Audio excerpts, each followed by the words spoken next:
নমস্কার।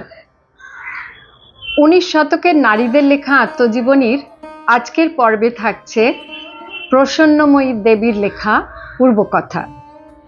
প্রসন্নময়ী দেবীর জন্ম পাবনা জেলায় 1857 খ্রিস্টাব্দের আশেপাশে। তার বাবা দুর্গাদাস চৌধুরী ছিলেন হরিপুরের জমিদার। বাবা উচ্চশিক্ষিত হলেও তার আদরের মেয়েকে বিয়ে দিয়ে দেন 10 বছর বয়সে, হয়তোবা সমাজের চাপে। যাই হোক, কিন্তু প্রসন্নময়ীর 2 বছরের মধ্যেই বাপের বাড়িতে ফিরে আসতে হয়। তার কারণ তার স্বামী উন্মাদ হয়ে যান। কিন্তু বাপের বাড়ি আসার পর তিনি শিক্ষালাভ করেন ও তার বাবা দুর্গাদাস চৌধুরী কিন্তু শিক্ষা নিয়ে কোনো রকম তার ছেলেদের ও মেয়ের ভেদাভেদ করেননি। খুব অল্প বয়স থেকে প্রসন্নময়ী বাবার উৎসাহে লেখালেখি করতেন।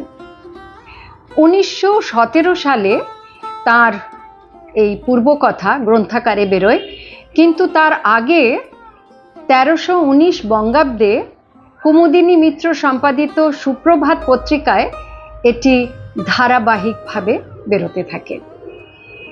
পূর্বকথায় কিন্তু প্রসন্নময়ী দেবী তার এই দুঃখী জীবনের কোনো কথা প্রকট করেননি, যদিও কোথাও কোথাও তার আভাস আমরা পাই।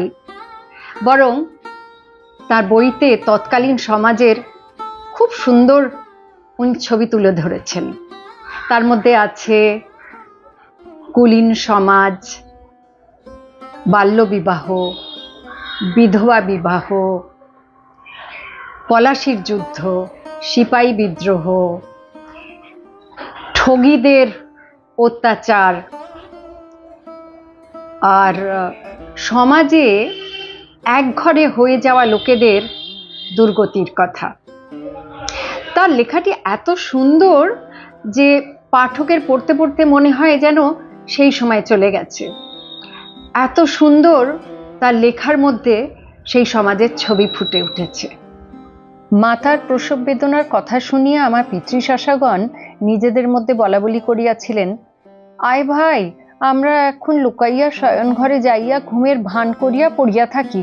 এখনই মায়ের একটা মেয়ে হইবে, আর ঠাকুরানী মাসিমা ও মামিমারা সব কাঁদাকাটি করিবেন। এমন সময় আমার পিতৃদেব শুভ ক্ষণে শুভ লগ্নে ভূমিষ্ঠ হইলেন ও শঙ্খ রবে এবং হুলুধ্বনিতে রাজপ্রাসাদ মুখরিত হইয়া উঠিল। তাহার মাতুলানীরা এত বাড়াবাড়ি রূপে হিন্দুয়ানির আচার বিচার মানিয়া চলিতেন যে শূদ্রের ছায়া মারাইবার ভয়ে প্রাঙ্গণে বাহির হইবার পূর্বে ব্রাহ্মণী পরিচারিকা দ্বারা শূদ্রদিগকে সরাইয়া দিতেন। তাহারাই ভাগিনের জন্ম শুনিয়া একেবারে সূতিকা গৃহে ঢুকিয়া পড়িলেন। সোনার খুরে শিশুর নাড়ি কাটাইয়া মহারানীর আদেশানুসারে সর্বমঙ্গলা দেবীর বাড়ির প্রাঙ্গণে তাহা পুঁতিয়া রাখা হইল। পিতামহ দেবের মৃত্যুর সঙ্গে সঙ্গে সংসারে যেন অলক্ষ্মী প্রবেশ করিল। আজ এটা বিক্রি, কাল ওটা বন্ধক, এরূপে দারুণ ঋণ জালে জড়িত হইয়া কতক জমিদারি রক্ষার্থে পিতৃদেবের খুল্লতাত কমলাকান্ত চৌধুরী ছোটকর্তা তাহার ভগিনীপতি লাহিড়ী মহাশয়ের নামে সম্পত্তি সব বেনামি করিয়াছিলেন। লাহিড়ী মহাশয় সম্বন্ধে দুচারি কথা এখানে বলিব। লাহিড়ী মহাশয় উনি আগে গোমস্তার ছিলেন, পরে কুলীন বলে দুর্গাদাস চৌধুরীর পিসির সঙ্গে ওর বিয়ে হয়। কিন্তু পিসির মৃত্যুর পরে প্রসন্নময়ীর পিসি অর্থাৎ দুর্গাদাস চৌধুরীর বোনের সঙ্গে আবার এই বৃদ্ধের বিয়ে হয়। কারণ বাকি পিসিদের ঠিকঠাকই কুলীন ঘরে বিয়ে হয়ে গিয়েছিল, কিন্তু এই পিসির বিয়ে না হওয়াতে একই লোকের সঙ্গে পিসি ও ভাইজি দুজনের বিয়ে হলো। প্রসন্নময়ী তার বইয়ে তার ভাই বোনেদের কথা লিখেছেন। প্রসন্নময়ী তার পূর্বকথায় তার বাবা ও জ্যাঠার কথা মজা করে লিখেছেন। পিতৃদেব ক্ষুদ্র বালক, জ্যেষ্ঠতা তো শৌখিন বাবু। সেকালের দস্তুরে মাথায় বাবরির চুল, দন্তে মিশি, 20 টাকার ধুতির পাট ছিঁড়িয়া পড়েন, পারে তাহার অঙ্গে ব্যথা লাগিত।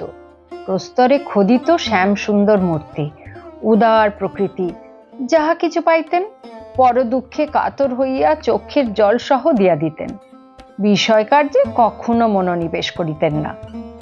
পিতামহী দেবী তাহাকে এজন্য ভৎসনা করিলে বলিতেন, দম ফুরাইলে কে কাহার, সর্বস্ব তুরুকে লউক, তাহাতে আমার এ স্বভাব আর যাইবে না। ইল্লত যায় ধুলে আর স্বভাব যায় মলে। এত যে সংসার অচল, তথাপি রাজশাহীতে থাকিয়া ওস্তাদের নিকট সঙ্গীত চর্চা করিতেন।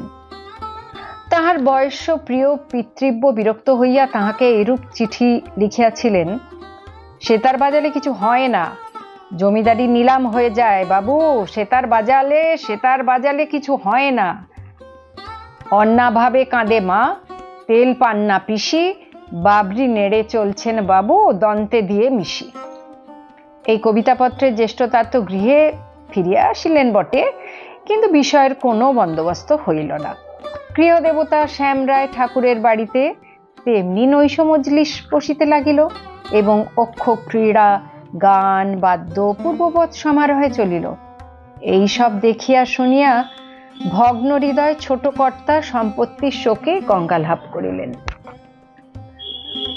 আমাদের বারেন্দ্র ব্রাহ্মণের কন্যাগণ বড় সুন্দরী, অসাধারণ বুদ্ধিমতী ও ততোধিক তেজস্বিনী। বাল্যকালে কোনো অবাধ্যতা করিলে জেঠিমাতা রাগিয়া বলিতেন, কাপের মেয়ে সাপেও খায় না, এমনি তেজ। সকলেই অল্প বিস্তর ধনবানের কন্যা, কুলীন পাত্রে পরিণীতা হইয়া শৈশব পিতৃগৃহবাসিনী, শ্বশুরালয়ের মুখ কখনো দেখিতেন না। কাজেই ভয় কাহাকে বলে তাহারা জানিতেনও না। 11 টাকা বৃত্তি পেয়ে ঢাকা কলেজে পড়বার অনুমতি পেলেন দুর্গাদাস চৌধুরী।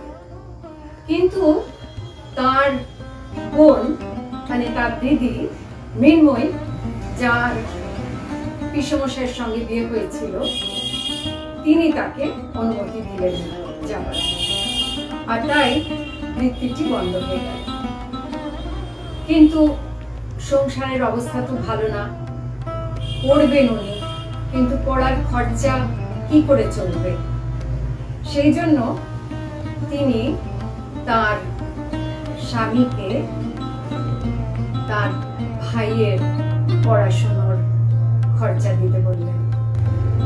তিনি বললেন, আমার পৈতৃক সম্পত্তি চোখে ধুলি দিয়া অমনি বেনামিতে ভোগ করিতেছ, আর আমার ভাইয়ের খরচা ভাবে লেখাপড়া বন্ধ হইবে? এ কিরূপ ন্যায় বিচার? যদি আমার ভাইয়ের পাঠের ব্যয়ভার তুমি বহন না করো, আমার সমস্ত স্ত্রীধন ও অলংকার তাহাকে লেখাপড়া করিয়া দিব, তাহাতে তুমি কোনো বিঘ্ন ঘটাইতে পারিবে না। নিশ্চয়ই জানিও, এই অন্যায় আমি কিছুতেই সহ্য করিব না। বেগতিক দেখে পিসমশাই অর্থাৎ ভগ্নিপতি তার শালাটির খরচা দিতে রাজি হলেন। অতএব দুর্গাদাস চৌধুরী কলকাতায় প্রেসিডেন্সি কলেজে পড়বার জন্য গেলেন, সঙ্গে তার একটি বৃদ্ধ ও এক আত্মীয়। তখনকার দিনে রাজশাহী হইতে নৌকা যোগে কলিকাতা গমনাগমন যে কত বিপদসংকুল তাহা এদিনে বোঝানো বড় শক্ত। পথে পদে পদে লুটেরা, ডাকাত, রাহাগীর ও ঠগী, জীবন হাতে করিয়া পথ চলিতে হইত। পিতৃদেব যখন যাওয়া আসা করতেন, পাঞ্ছির মাঝি মাল্লারা সম্মুখে চিটে গুড় ও পিত্তল কলসিতে জল লইয়া দিবারাত্রি অবিশ্রান্ত নৌকা বাহিয়া যাইত এবং ক্ষুধা পাইলে ওইসব খাইত মাত্র। আর ভৃত্য কিশোর বন্দুকে গুলি পুরিয়া বসিয়া পাহারা দিত। পিতৃদেব যৎকালে প্রবাস যাত্রা করিলেন, তখন বাড়িতে কান্নার রোল পড়িয়া গেল। স্নেহময়ী পিসিমারা ভ্রাতার নিরাপদে পৌঁছনোর সংবাদ না পাওয়া পর্যন্ত শয্যাশায়ী হইয়া রইলেন। তারের সমাচার সে সময় প্রচলিত ছিল না। ডাকের চিঠি সপ্তাহে একদিন মাত্র আসিত। পত্র আসিবার দিন তাহারা প্রত্যুষ হইতে দুর্গা নাম জপ করিতেন। দৈবাৎ যদি কোনোবার পত্রের গোল হইয়া যাইত, তাহারা একেবারে অন্ন জল ত্যাগ করিয়া সর্বদা রোদন করিতেন। পিতৃদেব জেলেপাড়া ভবানীপুরে বাসবাড়ি স্থির করিয়া হিন্দু কলেজে ভর্তি হইলেন। প্রত্যহ পদব্রজে কলিকাতা কলেজে পড়িতে যাইতেন। গ্রীষ্মের প্রচণ্ড রৌদ্র ও আষাঢ়ের বৃষ্টি মস্তকের উপর দিয়া অবাধে চলিয়া যাইত। তাহাতে শরীর ও মনে কোনো ক্লেশ বোধ করিতেন না। ট্রাম গাড়ি সে সময় ছিল না এবং অশ্বযানের অর্থাভাব, সুতরাং এ কষ্ট তাহার অনিবার্য। চিরসম্পদের ক্রোড়ে লালিত পালিত বলিয়া লক্ষ্মীর কৃপায় দারিদ্র দুঃখ কাহাকে বলে জানিতেন না। প্রতিদিন আহারান্তে ৫-৬ ক্রোশ পথ হাঁটিয়া যাওয়া তাহার কখনো অভ্যেস থাকা দূরে থাকুক কল্পনাও করেন নাই।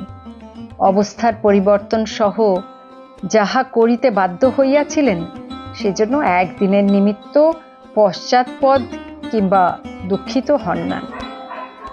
অক্লান্তভাবে দৈনিক পড়াশুনোয় নিযুক্ত ছিলেন। কখনো নিজেকে রান্না করতে হলে দুর্গাদাস চৌধুরী যখন রান্না করতেন, তখন আশেপাশের ছেলেরা তার পেছনে লেগে বলতো, ও ছোট বউ, তোর এখনো রান্না হলো না, তুই কি অকর্মা রে।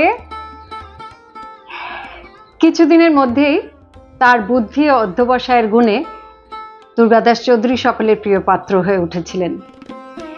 পুজোর ছুটিতে উনি বাড়ি আসতেন। তো একবার পুজোর ছুটিতে যখন তিনি বাড়ি আসছেন, চূর্ণী নদীর ধারে নৌকো বাঁধা আছে, রান্না বান্নার আয়োজন চলছে।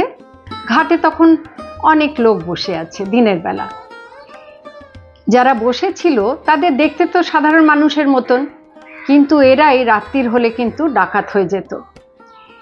তো নৌকো বাঁধা দেখে এরা মাঝে মধ্যেই নৌকোর ভেতরে আগুন চাইবার অছিলায় এসে দেখে যাচ্ছিল যে নৌকোর ভেতরে কি জিনিস আছে। কিশোর ভৃত্য ব্যাপারটা আঁচ করতে পেরে বন্দুকে গুলি ভরে তীরের ওপরে একটি কালীবাড়ি, সেইখানে ঢুকে যা দেখলো তার বর্ণনা প্রসন্নময়ী দেবী দিয়েছেন। সে একেবারে রোমহর্ষক গল্পের মতন।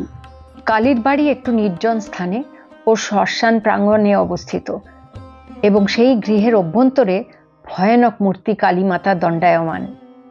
মূর্তিমান যমরূপী ডাকাতেরা সব কালো রঙে দেহ রঞ্জিত করিয়া এবং মুখে সিন্দুর লেপিয়া এক বিভৎস মূর্তি ধারণ করিতেছিলেন। হায়, প্রায় শতাধিক লোক এই কার্যে ব্যাপৃত। রাত্রে নৌকা লুট করিয়া যে সকল মূল্যবান দ্রব্য পাইবে এবং বাবুকে কালীর চরণে বলি দিবে, তাহার কৌতুকাবহ আলোচনায় অট্টহাস্য করিতেছে। এই ভয়াবহ দৃশ্যে কিশোরদাস হতবুদ্ধি হইয়া ঊর্ধ্বশ্বাসে পালাইয়া নৌকোয় যাইয়া কাঁপিতে কাঁপিতে বলিতে লাগিল, ছোটবাবু, আর রক্ষা নাই, জীবন্ত জম সব সম্মুখে, আর খাওয়া দাওয়া না, নৌকো ছাড়িয়া দিবার হুকুম দিন। তখন ভাটার সময়, সম্মুখে অন্ধকার রাত্রি, বন্দুকের গুলি ফুরাইয়া গিয়াছে। ক্রমে সূর্যদেব ডুবিয়া যাইবার উপক্রম হইলে অন্য নৌকার লোকেরা বিপদ বুঝিয়া ইহাদের ভাবগতিক দেখিতে লাগিল। ভগবানের অনন্ত অসীম কৃপায় যেমন পানসির দড়ি মুক্ত হইল, অমনি প্রবল বেগে জোয়ার আসিয়া পানসিকে জোরে ভাসাইয়া মাঝগাঙে লইয়া ফেলিল। শিকার অসময়ে হাত ছাড়াইয়া হইয়া পালাইতেছে দেখিয়া ডাকাতেরা দলে দলে রে রে জয় মা কালী, জয় মা কালী রবে দীনমণ্ডল কাঁপাইয়া উচ্চৈস্বরে গালি দিতে ঘাটে আসিয়া পড়িল। প্রসন্নময়ী তার পূর্ব কথায় আরেক ধরনের ডাকাতের কথা বলেছিলেন, যাদের ঠগি বলতো বা গামছা মোড়ার দল বলতো। এরা দিন দুপুরে পথিকদের গলায় গামছা জড়িয়ে সব কেড়ে কুড়ে নিত ও মেরে ফেলত। বাল্যবিবাহ নিয়ে দুর্গাদাস চৌধুরীর খুব বিরোধিতা করতেন, আর বাড়িতে এই ব্যাপারে তার স্পষ্ট মত জানিয়ে দিয়েছিলেন। কিন্তু উনি পিসিমাদের কোনো কথা ফেলতে পারতেন না। তাই পিসিমাদের বলে দিয়েছিলেন যে তারা যখন ওর বিয়ের সম্বন্ধ করবেন তখন যেন তাকে জানানো হয়, আর ওর যদি কোনো মেয়েকে পছন্দ হয় উনি সেই চিঠির জবাব দেবেন না। অবশেষে তাই হলো। প্রসন্নময়ীর মাতামহ ধনী ঘরে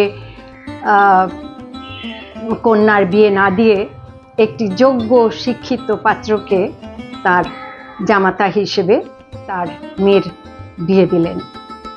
এই 9 বছরের মেয়েটি যখন বিয়ে হয়ে শ্বশুরবাড়িতে এলো, প্রসন্নময়ী লিখছেন তাদের বাড়িতে যেন শ্রী ফিরে এলো, তাই সবাই তাকে খুব পয়া মনে করত।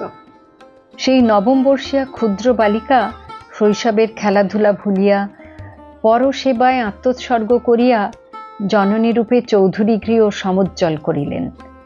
কত যুগ যুগান্তর বহিয়া গিয়াছে, সেই বালিকা এক্ষণে অতি বৃদ্ধা, ধন সম্পদ পুত্র পৌত্রে পরিবেষ্টিতা। মাতৃ ঠাকুরানী শ্রীমতী মগ্নময়ী দেবী অত্যন্ত দেশভক্ত। তিনি লোক দেখাইবার জন্য যাগযজ্ঞ প্রত্যাচার কখনো করেন নাই। তাহার পার্থিব দেবতা স্বামী, সেই স্বামী আজ্ঞা চিরকাল শিরোধার্য করিয়া জীবনের সমুদায় এক আদর্শে গড়িয়া তুলিয়াছেন ও সেই চরিত্রের অনুকরণে স্বীয় সন্তানগণকেও শিক্ষা দিয়াছেন।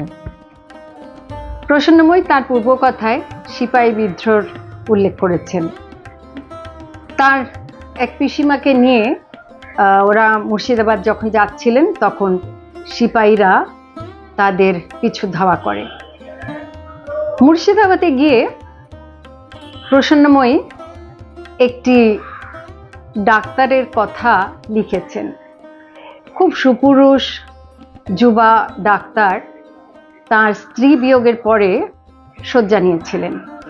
তখন তার কাকা তার এই অবস্থা দেখে বলেছিলেন যে স্ত্রী তো জুতো চটিবই তো কিছু নয়, এক জোড়া গেছে আবার আরেক জোড়া নতুন আসবে, ভাগ্যবানের স্ত্রী মরে তামা পিতলে ঘর ভরে। কিন্তু সেই ডাক্তারটি সারা জীবন কিন্তু আর নতুন জুতো চটি আনেননি। প্রসন্নময়ী তার নিজের কথা লিখেছেন। তিনি বলছেন, আমি পিতামাতার প্রথম সন্তান, জন্ম মাতামহালয়, পাবনা জেলার বাগে। দুর্গাপুজোর পূর্ব পঞ্চমীর দিন চারিদিক নহবত, পূজার বাদ্য, মহামায়ার আগমনের আনন্দ। গৃহের বালক বালিকা নববস্ত্রে সুসজ্জিত এবং আত্মীয় কুটুম্বে প্রাঙ্গণ পরিপূর্ণ। এমন সুদিনে আমার পৃথিবীতে আগমন। ভাগ্যবতী সুলক্ষণা কন্যা গণনায় ঠিক হয়, তাহার প্রমাণ কিন্তু জীবনে কখনো পাওয়া যায় না। আমরা শৈশবে অনেক সময় বালক বেশে কাছারি বাড়িতে সরকারের নিকট পড়িতে যাইতাম। পিতৃদেব ছুতার মিস্ত্রি দ্বারা 12 স্তর ও 36 ব্যঞ্জন বর্ণ 12 স্বর ও 36 ব্যঞ্জন বর্ণ খোদিত করিয়া অক্ষর পরিচয় করাইয়াছিলেন। পাঠশালায় যাইবার রীতি ছিল না। গ্রাম্য কালীবাড়ির স্কুলে গৃহের বালকগণ পড়িতে যাইত। আমরা কেবলমাত্র প্রাতে একবার তালপত্রে লেখা শিখিতাম ও দাতা কর্ণের উপাখ্যান প্রভৃতি পড়িতাম। তাহার পর সমস্ত সময় গৃহকার্য শিক্ষা দেয়া হইত। প্রসন্নময়ী তার লেখায় তখনকার ধনী ঘরের মেয়েদের সাজ পোশাকের খুব বিস্তৃত বিবরণ দিয়েছেন। যেমন নয়নতারা শাড়ি, আসমান তারা শাড়ি, বালুচরি শাড়ি, চাঁপাকলির হার, কানে কদম ফুল, পিপুল পাতা, কামরাঙা হার, কোমরে চন্দ্রহার। গৃহকার্যের মধ্যে শিব গড়া ছিলই। তারপর রান্নার কাজের মধ্যে পাথরের ছাঁচ গড়া, কাঁথা সেলাই, নারকলের চিঁড়ে, পদ্ম চিনি, নানা ধরনের আলপনার কাজও হতো। যে মেয়ে শ্বশুরবাড়ি গিয়ে শিব গড়তে পারতো না তাকে সবাই ম্লেচ্ছকন্যা বলতো আর খুব হাসাহাসি করতো। রামায়ণ মহাভারত পড়া তো ছিলই। ছোট মেয়েদের নানা রকম ব্রত উদযাপনের কথা লিখেছেন, যেমন পুণ্যি পুকুর, জম পুকুর। আর ছোট ছেলেদের নষ্টচন্দ্র বলে এক ধরনের পুজো বা উৎসব কিছু একটা হতো, যেখানে ছোট ছেলেরা রাত্রির বেলা লোকেদের বাড়ি থেকে ফল তরকারি লুট করে আনতো। তারপর তাদের বাড়িতে, মানে প্রসন্নময়ীর বাপের বাড়িতে যাত্রা হতো, দুর্গাপুজোয় কালী পুজো হতো, সেখানে কালীকৃষ্ণের ঢপ গানের কথা লিখেছেন। নাম করা সমস্ত দল সেখানে গান গাইতে আসতো। মেয়েদের কিন্তু দিনের বেলায় ঠাকুর দেখা ছিল না, তারা রাত্রিবেলা বডিগার্ডের সঙ্গে ঠাকুর দেখতে যেতেন। প্রসন্নময়ীর ছোটবেলায় তার জেঠিমার মৃত্যু খুব নাড়া দিয়েছিল। সেই জেঠিমাকে উনি খুব ভালোবাসতেন, খুব কর্মঠ পরোপকারী ছিলেন। তিনি এক হাতে 500-400 লোকের রান্না নিজে করতে পারতেন। তিনি তার সম্বন্ধে বলেছেন, আমাদিগের দেশে পুত্রকন্যা স্বামী বিদ্যমানে মৃত্যু হইলে শ্মশানে লাল ধ্বজা উড়াইয়া তাহার সৌভাগ্য জ্ঞাপন করার নিয়ম ও নূতন সূর্বোপরি নবধান্য, অলক্ত, সিন্দুর, রক্তাম্বর ও হস্তের লৌহ শঙ্খ সধবার চিহ্নস্বরূপ রক্ষিত হয়। জেঠিমা তার সেই সকল নিদর্শন বহু দিবস শ্মশানে অমনি ছিল এবং প্রবাস প্রত্যাগত আত্মীয় স্বজন তাহা দেখিয়া শোকাশ্রু বর্ষণ করিতেন। আমরা যাহা হারাই তাহা কখনোই ফিরাইয়া পাই না। যিনি চলিয়া যান তাহারও স্থান চির অপূর্ণ রইয়া যায়। বৈধব্য নিয়ে প্রসন্নময়ী লিখছেন, হিন্দু রমণীর বৈধব্য জীবনের বিষয়ে বলিবার কিছু নাই, তাহা সকলে অবগত আছেন। বিশেষত আমাদের বারেন্দ্র ব্রাহ্মণের ঘরের 5ম বর্ষীয়া বালিকা হইতে 80 বর্ষীয়া বৃদ্ধার সেই একই নিয়ম। একবার প্রসন্নময়ী যখন খুব ছোট, তখন পরিবারের অনেকের সঙ্গে উনি মুর্শিদাবাদ যাচ্ছিলেন ভাগীরথীতে স্নান করার জন্যে, অর্ধোদয় যোগ ছিল তাই। কিন্তু সেই সময় সেখানে মহামারীতে বহু লোক মারা যায় এবং তিনি গ্রামে ফিরে এসেও দেখেন বহু লোক মারা গেছেন। তাই তিনি সেই সম্বন্ধে লিখছেন, এইরূপ এক এক পুণ্যযোগে বঙ্গমাতার বহু সন্তান সন্ততি ইহলোক হইতে চলিয়া যাইয়া গ্রাম নগর শূন্যময় করিয়া থাকেন। তথাপি ধর্মান্ধ গভীর বিশ্বাসী হিন্দুগণ আজীবন ভাগীরথী স্নানের সুযোগ কখনো ত্যাগ করেন না এবং মুক্তি লাভার্থে সকল বিপদ অতিক্রম করিয়া লোকান্তরের মোক্ষ সঞ্চয় করেন। ধর্মে কি অটল বিশ্বাস! এরপর ওর বাবা নিজের কর্মস্থলে ওদের সবাইকে নিয়ে যান। তৎকালে কুষ্টিয়া রেলগাড়ি উঠিয়া চক্রদহ নামিয়া পালকি যোগে বনগ্রাম যাইতে হইত। তখন পর্যন্ত আমরা ইংরাজ জাতির কাহাকেও কখনো চোখে দেখি নাই। পরিপাটি সুসজ্জিত নূতন স্টেশন, চারিদিকে কল কারখানা এবং সর্বাপেক্ষা আশ্চর্যজনক শ্বেতাঙ্গ নরনারী দেখিয়া একেবারে মুগ্ধ হইয়া গেলাম। বেশভূষা, চলন, ধরন ও ভাষার সম্পূর্ণ স্বতন্ত্র।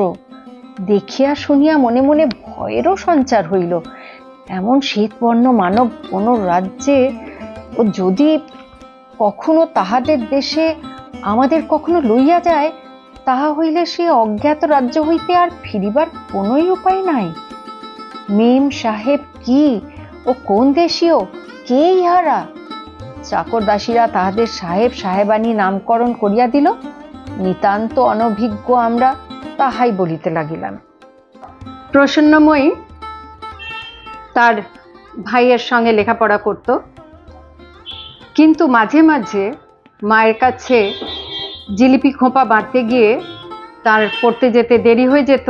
আর তার ছোট ভাই আশুর কাছে তাকে পড়া দিতে হতো।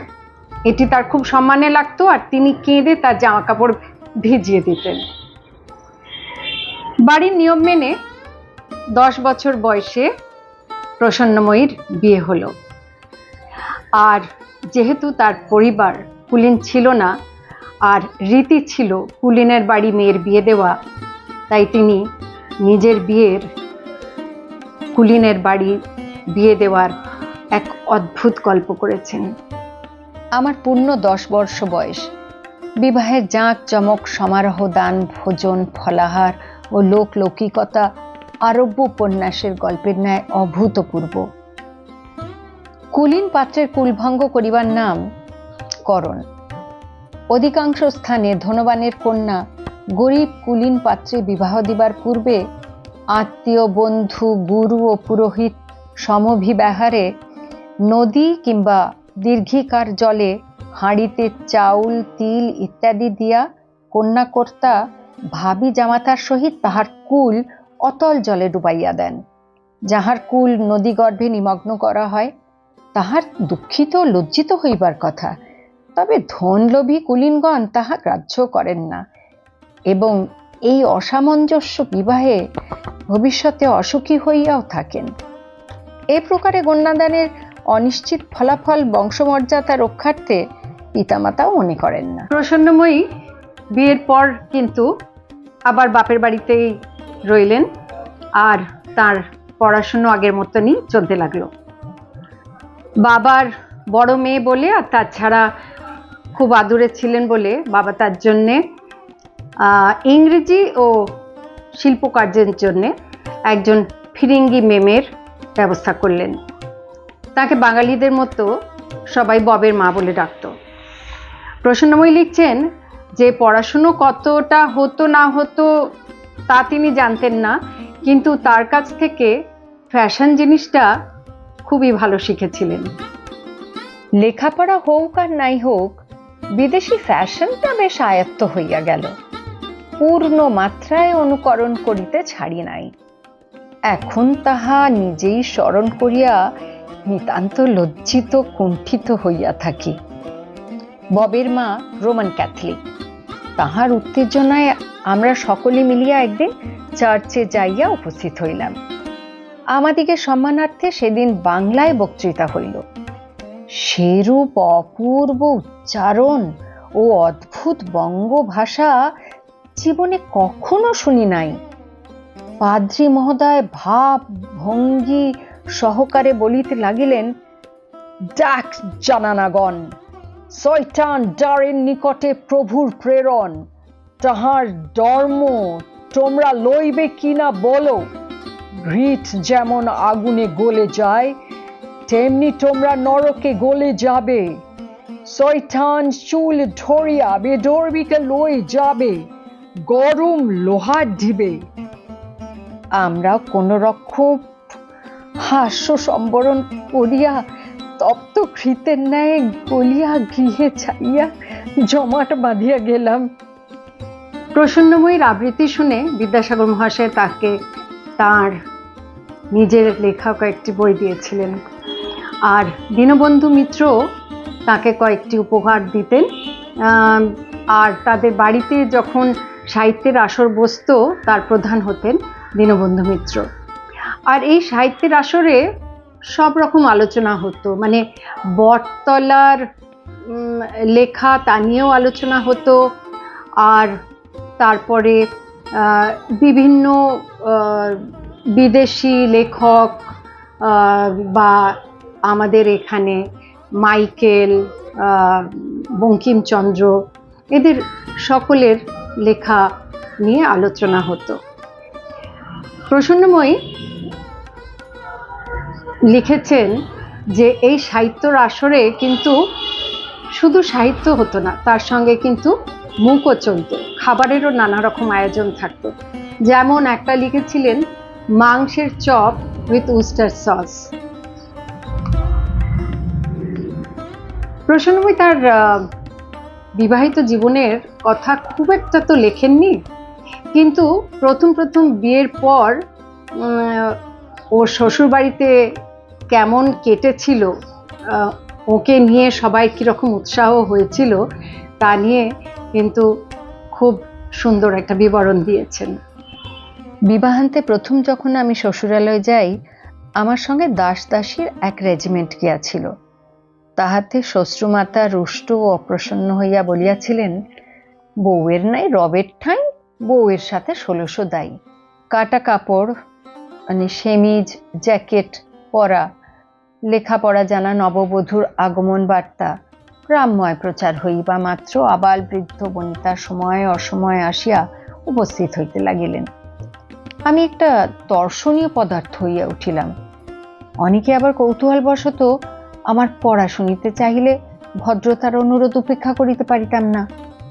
ও দুর্ভাগ্যবশত খেলনার সঙ্গে একটা কনসার্টিনা বাদ্য ছিল, তাহাও বাজিয়া শোনাইতাম। এসব যে কোনরূপ দোষাবহ ও লজ্জাহীনতা তখন বুঝিতে পারিতাম না, এবং প্রবাসে থাকার জন্য উচিত প্রকার অবগুণ্ঠনে মুখাবৃত করিতে অসমর্থা। কাজে মেম বউ পল্লী মধ্যে প্রচারিত হইয়া আমার ত্রুটির নিমিত্ত পিতামাতার শিক্ষার প্রতি অনুকম্পা প্রকাশ হইতে লাগিল। মনে যাহাই হোক, প্রকাশ্যে শাশুড়ি মাতার সমালোচক দিগের বাক্যে তীব্র প্রতিবাদ করিয়া সকলকে থামাইয়া দিলেন ও আমাকে গোপনে ওইসব করিতে বারণ করিলেন। প্রসন্নময়ী শাশুড়ি খুব ধর্মপরায়ণ ছিলেন এবং পরোপকারীও ছিলেন। প্রসন্নময়ী তার শ্বশুরবাড়ির গ্রামে একটি একজনের বেশি বয়সে এক বৃদ্ধ একটি অল্প বয়সী মেয়েকে বিয়ে করার ঘটনা খুব মজা করে লিখেছেন। তিনি বলছেন যে ওই বৃদ্ধটি যখন বাড়ি ফিরতেন তখন বাড়ির সামনে এসে বলতেন, ও বাড়ি আছো, এইভাবে ডাকতেন, মানে স্ত্রীকে ওরমভাবে ডাকতেন। তো এইভাবে ডাকার ফলে গ্রামের লোকেরা, মানে গ্রামের বাচ্চারা আর কি, গ্রামের ছেলেমেয়েরা খুব এটা মজা পেত এবং তারাও বাড়ির সামনে এসে ও বাড়ি আছো এরকম বলতো। প্রসন্নময়ী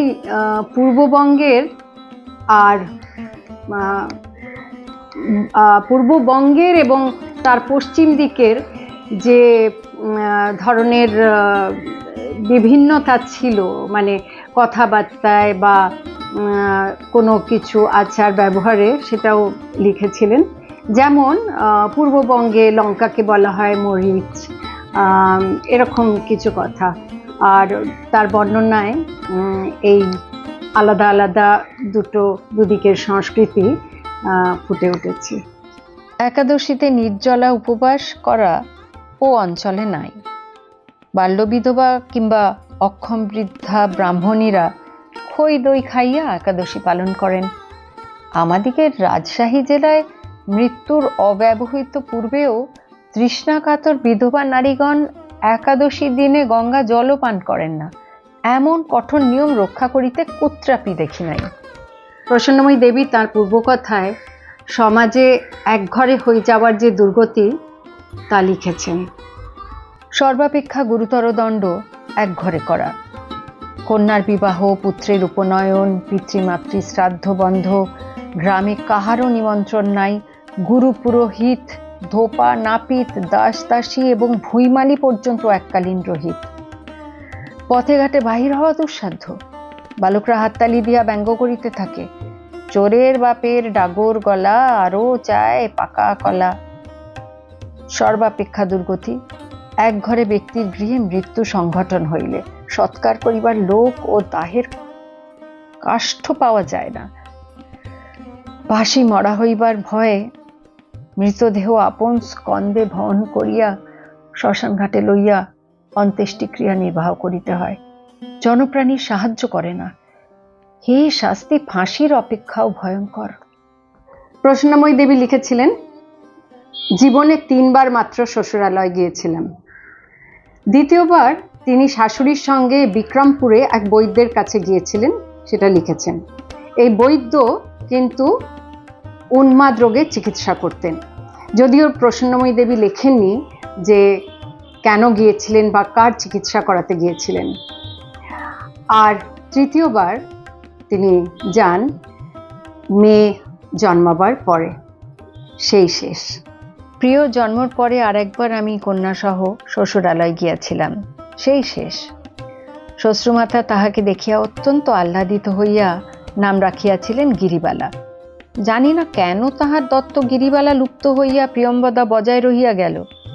যদিও সেই গ্রামের লোক তাহাকে ওই নামেই ডাকিতেন এবং কত স্নেহ আদরে বিবিধ খেলনা ফল সর্বদা আনিয়া দিয়া যাইতেন, ও ক্ষুদ্র গিরি তাহাদিগের ভালোবাসায় মুগ্ধ হইয়া সেখান হইতে পুনর্বার মাতা মহালয়ে ফিরে আসিতে চাইত না। তবু আমরা আবার যথাকালে পিত্রালয়ে প্রত্যাগমন করিলাম। যখন প্রসন্নময়ীর বাবা কৃষ্ণনগরে বদলি হয়ে এলেন, সেখানে প্রসন্নময়ী অনেক গুণী ও গণ্যমান্য ব্যক্তির সংস্পর্শে এলেন, যেমন রামতনু লাহিড়ী, দ্বিজেন্দ্রলাল রায়, মহারাজা শ্রীশচন্দ্র রায়। তাদের বাড়িতে সাহিত্য সভা হতো। সেখানে সব পুরুষের মধ্যে প্রসন্নময়ী একলা কিন্তু মহিলা থাকতেন, ও তিনি সবাইয়ের সামনে শেলি, ওয়ার্ডসওয়ার্থ থেকে এখানের বঙ্কিমচন্দ্র, হেমচন্দ্র, মাইকেল, বিদ্যাসাগর এদের লেখা থেকে পাঠ করতেন। আর এই সময়টা উনি বইয়ে লিখেছেন ওর জন্যে একটি অত্যন্ত জীবনের মূল্যবান সময় ছিল, কারণ এই সময়ে এই সাহিত্যে যে তার অনুরাগ, সাহিত্য কীর্তি, তাতে তার অনুপ্রেরণা ও উদ্দীপনা জাগে। প্রসন্নময়ী তো তার বাবার সঙ্গে বিভিন্ন জায়গায় ঘুরতে গেছেন, যেমন একবার মুজাফফরপুরে সবাই মিলে এসেছেন, কিন্তু প্রসন্নময়ীর শরীর ভালো না বলে বাড়িতে ছিলেন, যে সময় বাড়ির আর সকলে প্রাতঃভ্রমণে বেরিয়ে গেছেন। সেই সময় এক অজানা অচেনা ব্যক্তি ঘরের মধ্যে ঢুকে প্রসন্নময়ী দেবীর সঙ্গে খোশ গল্প জুড়ে দিলেন। প্রসন্নময়ী তো আগা পাঁচতলা শালে ঢাকা, ও তিনি সেই সময় কাগজ পড়ছিলেন। তিনি খুব আশ্চর্য হলেন যে একটি অচেনা পুরুষ ঘরে ঢুকে একটি মেয়ের সঙ্গে এত কথা কি করে বলছেন। পরে বোঝা গেল সেই ভদ্রলোক প্রসন্নময়ীর বাবাকে বলছেন যে আমি ভেবেছিলাম ও আপনার ছেলে। প্রসন্নময়ীর ভাই আশুতোষ খুব মেধাবী ছাত্র ছিল, এবং তাকে তার বাবা দুর্গাদাস চৌধুরী বিলেতে পাঠালেন ব্যারিস্টারি পড়তে। ব্যারিস্টারি পড়া তো ভালো, কিন্তু বিলেত যাওয়া সে তো অত্যন্ত দুর্ভ ব্যাপার সেই সময়। প্রসন্নময়ী দেবী সেই কথাও জানিয়েছেন তার বইয়ে। সেকালে বিলাত যাত্রা সহজ ছিল না, বিশেষত আমাদের ঘরের ছেলের পক্ষে সে যে কি কঠিন ব্যাপার ছিল তাহা আমি বুঝাইতে পারিব না। আমাদিগের বংশের ও জেলার আশুই প্রথম বিলাত গমন করেন।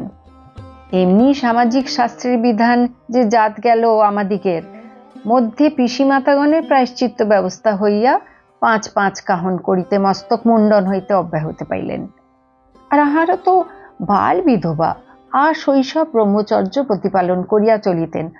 অকারণ কেন তাহাদের জাতি লইয়া টানাটানি করিয়া গেল সেটা বুঝিবার ক্ষমতা কাহারও ছিলও না ও নাই। নিঃসন্তান বিধবা পিসিমাতারা চিরজীবন আশার আনন্দে নিশ্চিন্ত ছিলেন যে আসুর হস্তের অগ্নি জলপিণ্ডে পুণ্যাম নরক হইতে পরিত্রাণ পাইবেন। তাহা হওয়া দূরে থাকুক, অন্তিম কার্য সম্পন্ন হওয়া সুকঠিন। উপায়ান্তর না দেখিয়া নিজেদের শ্রাদ্ধ, কাম্য বৃষোৎসর্গ ও ব্রাহ্মণ ভোজনের আয়োজন করিয়া ব্রাহ্মণ পণ্ডিত এবং অন্যান্য গণ্যমান্য ব্যক্তিগণকে নিমন্ত্রণ পত্র দ্বারা আনাইলেন। প্রাচীন মৃত ব্যক্তির শ্রাদ্ধ বাসরেই আত্মীয় স্বজনের কত আঘাত লাগে, আর জীবিতে নিজে শ্রাদ্ধ নিজে করিতেছেন দেখিয়া কেউই রোদন সম্বরণ করিতে পারেন নাই। রাজশাহী জেলায় কাম্য শ্রাদ্ধ এই পর্যন্ত আর কেহ করিয়াছে বলিয়া শুনিতে পাওয়া যায় না। বিলাত প্রত্যাগত দিগকে পরিহার করিয়া জাতি রক্ষা করিতে যাইলে আমাদিগের কোনো দিকেই উন্নতির আশা নাই। তাহারাই আজকাল জাতীয় জীবনের আশ্রয় স্বরূপ। স্বদেশের দুর্গতি দূর, জাতীয় অভাব মোচনার্থে তাহারা যাহা করিয়াছেন ও করিতেছেন, বিলাত ফেরত দিগের সহিত একত্রে সম্মিলিতভাবে কার্যক্ষেত্রে অবতীর্ণ হইলে যে সকল অভাব প্রত্যক্ষ বিদ্যমান তাহা বিদূরিত করিতে পারিবেন। সকলে একত্রে মিলিয়া স্বদেশের হিতকল্পে আত্মসমর্পণ করিয়া দিলেই জাতীয় মঙ্গল। জননী জন্মভূমিশ্চ স্বর্গাদপি গরীয়সী। এই মহামন্ত্র জীবনে কখনো যেন বিস্মৃত না হই। পূর্বকথার শেষে প্রসন্নময়ী দেবী আবার পরিশিষ্ট লিখেছেন। সেই পরিশিষ্ট অংশটিতে তিনি তার ছোটবেলার সঙ্গে তখনকার বড়বেলার কথা একটা যেন তুলনা একটা করেছেন। যেমন উনি লিখছেন যে ছোটবেলায় উনি প্রকৃতির কোলে বেড়ে উঠেছিলেন এবং খুব সেখানে খোলা হাওয়া খোলামেলার মধ্যে, কিন্তু যখন বর্তমান সময় তখন কৃত্রিম দুধ ঘি এইসব খেয়ে বলছেন নানা রকম উদ্ভট বিদেশি অসুখ বিসুখের আমদানি হয়েছে তার থেকে, যেমন টনসিলাইটিস, অ্যাপেন্ডিসাইটিস, যেগুলোর নাম উনি ছোটবেলায় শোনেননি। এই সময় এসে গেছে ট্রাম, এই সময় এসে গেছে হরলিক্স। প্রসন্নময়ী বলছেন যে পরিশিষ্ট লেখার কারণ যেটা উনি দিচ্ছেন সেটা বলছেন যে বইটি লেখার পরে ওর অনেক কথা পরে মনে পড়েছে, সেগুলো একটু লিখবেন মনে করে উনি এই জায়গায় লিখেছেন। এখানে উনি আবার ওনার বিয়ের কথা লিখেছেন, বলেছেন যে তার ছোটবেলায় যে বিয়ে হয়েছিল খুব ধুমধাম করে, খুব অত্যন্ত মানে সাড়ম্বরে খুব ভালোভাবে ধুমধাম করে বিয়ে হয়েছিল, কিন্তু ওই পর্যন্তই। তিনি কিন্তু কোথাও তার স্বামীর উন্মাদ রোগের কথা বলেননি। যেটা আগেও বলেছি, উনি কিন্তু তার এই জীবনীতে কোথাও নিজের স্বামীর উন্মাদ রোগ বা নিজের দুঃখ নিয়ে খুব একটা কথা বলেননি, বরং তিনি কোথাও একটা দাঁড়ি টেনেছেন। মানে ওর পিসিদেরও বিয়ে হয়েছিল, সেখানেও কিছু দুঃখের কাহিনী আছে, কিন্তু সেখানে বলছেন যে সব কথা লেখার মতন, বলার মতন, জানানোর মতন নয়। তার জীবনীতে যদিও তিনি নিজে খুব একটা বলেননি দুঃখের কথা, কিন্তু কোথাও কোথাও তার আভাস তো পাওয়া যায়। আর তিনি শেষ করছেন তার একটি কবিতা দিয়ে, তার মধ্যে লিখছেন, তারপর জানো সব কি আর কহিব নব, জীবনের সর্বশান্ত কথা, হৃদয়ের কতখানি শূন্য তা তো আমি জানি, কত শোক কত মর্ম ব্যথা, বিশ্বময় স্নেহ দিয়া যাহারে বাঁধিতে হয়, চেয়েছিল আপনারই করি, স্বপ্ন হলো তাও এবে, দিন গোনা শুধু ভবে, জন্মান্তর কর্মফল সরি। 19 শতকের নারীর আত্মজীবনী নিয়ে এই অনুষ্ঠান আপনাদের কেমন লাগছে আমাদের জানাবেন। আপনাদের মতামত পেলে আমাদের খুব ভালো লাগবে। ভালো থাকবেন।